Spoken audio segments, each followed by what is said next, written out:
이 비유는 전통적으로 그 해석이 분명한 것으로 그렇게 전해져 내려오고 있습니다. 어렵지 않게 거의 통일되고 있습니다. 비유에서 포도원의 주인은 하나님, 그리고 포도원은 본문 43절에 의하여서 하나님의 나라로 해석됩니다. 농부들은 이스라엘의 종교 지도자들, 주인이 보낸 종들은 하나님이 보내신 종들, 즉 구약 같은 경우에는 선지자들, 그런 사람들입니다. 그리고 주인의 아들은 예수님을 가리키는 것으로 이해되어 왔습니다.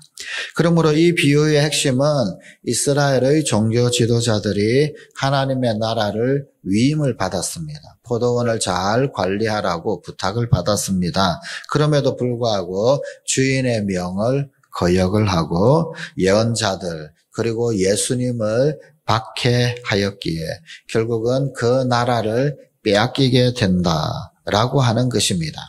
자, 여기에서 하나님의 나라는 이미 그들 종교 지도자들에게 주어진 것으로 나온다라고 하는 점에 조금 주목을 할 필요가 있습니다.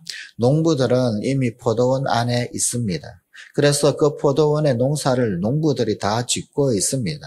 이스라엘 백성의 지도자들이 그 하나님의 나라인 포도원 안에 이미 있는 것으로 그렇게 비유가 되고 있습니다. 자, 이런 가운데 예수님께서는 아주 중요한 시편 한 구절을 인용을 하십니다. 본문 42절입니다. 건축자가 버린 돌이 집 모퉁이의 머릿돌이 되었나니 이는 여호와께서 행하신 것이요 우리 눈에 기이한 바로다. 이 구절은 시편 118편 22절 23절의 구절을 인용하고 있는 것입니다. 본래 이 시편 118편의 내용에서는 하나님께서 우리 인간의 모든 상식을 다 뛰어넘는 일을 행하시는 것, 우리 상식을 뛰어넘는 그 일을 행하시는 하나님을 묘사를 하고 찬양을 하는 시입니다. 자, 그런데 본문은 44절에서 그 돌이 사람을 부술 것이다 라고 하는 내용이 추가되어져 해석이 되고 있습니다. 자, 그렇다라고 한다면 그 의미는 어떤 의미가 됩니까? 여기 인용된 시편 구절은 초대교회에서 아주 널리 예수님을 가리키는 구절로 이해되었다고 학자들은 말합니다. 신약 성경의 곳곳에서 사실은 이 시편 118편의 이 내용, 이 돌에 관한 내용이 인용이 되고 있습니다. 베드로전서 2장 4절부터 8절의 말씀입니다. 사람에게는 버림바가 되었으나 하나님께는 택하심을 입은 보배로운 산 돌이신 예수께 나아가 너희도 산돌같이 신령한 집으로 세워지고 예수 그리스도로 말미암아 하나님이 기쁘게 받으실 신령한 제사를 드릴 거룩한 제사장이 될지니라. 성경에 기록되었으되 보라 내가 택한 보배로운 모퉁이 돌을 시온에 두노니 그를 믿는 자는 부끄러움을 당하지 아니하리라 하였으니 그러므로 믿는 너희에게는 보배이나 믿지 아니하는 자에게는 건축자들이 버린 그 돌이 모퉁이의 머릿돌이 되고 또한 부딪히는 돌과 걸려 넘어지게 하는 바위가 되었다 하였느니라. 그들이 말씀을 순종하지 아니함으로 넘어지나니 이는 그들을 이렇게 정하신 것이라. 여기 모퉁이돌, 산돌, 돌에 관한 이야기 계속해서 인용하고 있습니다. 뿐만 아니라 사도행전 4장 11절의 말씀입니다. 이 예수는 너희 건축자들의 버린 돌로서 집 모퉁이의 머릿돌이 되었느니라. 이렇게 신약 성경에 기록될 때부터 또한 초대교회 때부터 명시적으로 이 구절의 말씀, 이 시편 118편의 인용을 예수님에 대한 예언으로 해석을 하고 있기 때문에 이렇게 성경에도 계속 반복적으로 인용이 되고 있는 것입니다. 자, 그렇다라고 한다면 오늘 본문 44절의 이 부수는 돌, 이 부수는 돌은, 사람을 부수는 돌은 결국은 예수님의 최후 심판을 가리키는 것으로 볼 수 있습니다. 또 이것을 오늘 본문 41절은 악한 자들을 진멸한다 라고 그렇게 표현하고 있습니다.